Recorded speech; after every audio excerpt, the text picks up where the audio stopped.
Hey everybody, welcome to the World's Dirtiest Workshop.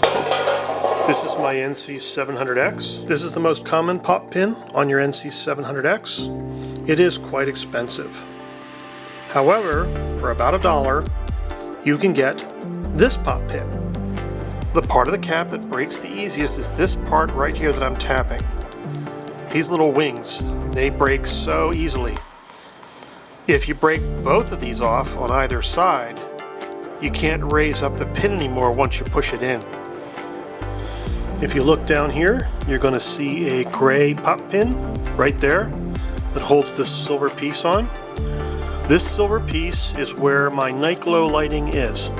So it's a strip of LEDs that is facing down into the cavities inside the bike here, and that lights my bike at night. The question becomes, where do you get these and how much are they?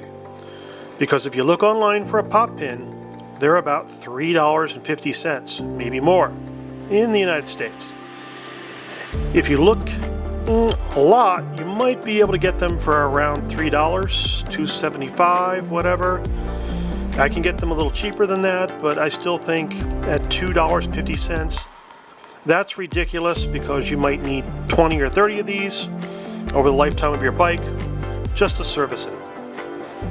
So over here on the World's Dirtiest Work table, you will see this package barcoded at 08236715880. It's a Hillman pop pin. In this case it says GM. I've seen these for Chrysler. It's just a matter of the right size. You know, can you get these at the right size?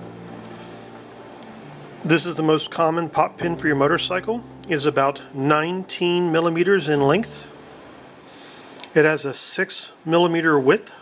The cap size is relatively irrelevant, but it's about 13 millimeters wide. The cap size on these gray pop pins is about 18 millimeters. The width of the teeth is approximately 8 millimeters.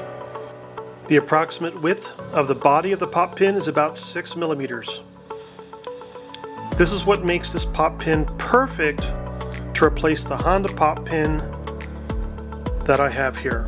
If I squeeze firmly, I'm showing 5 millimeters. The depth of this pop pin is roughly 16 millimeters.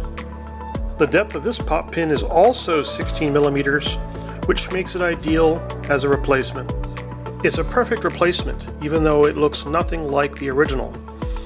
In some cases, it's actually better because it holds the body panel in place and prevents vibration.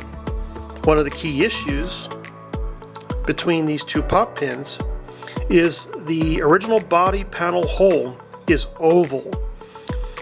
And a lot of the time, this gray body panel pop pin won't fit because it's round.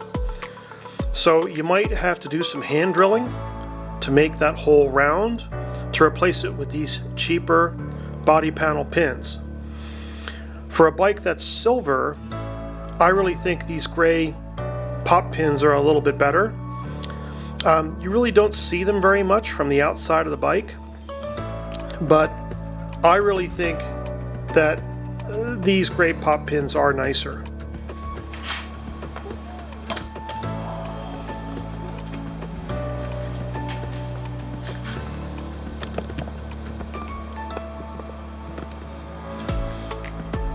I have a pop pin here and here holding these panels on a lot tighter than the original pins. You can see here that they don't vibrate or make any noise. Well, that one has a little noise up here towards the middle, but back here it doesn't vibrate. So that's the best part about these newer, cheaper pop pins.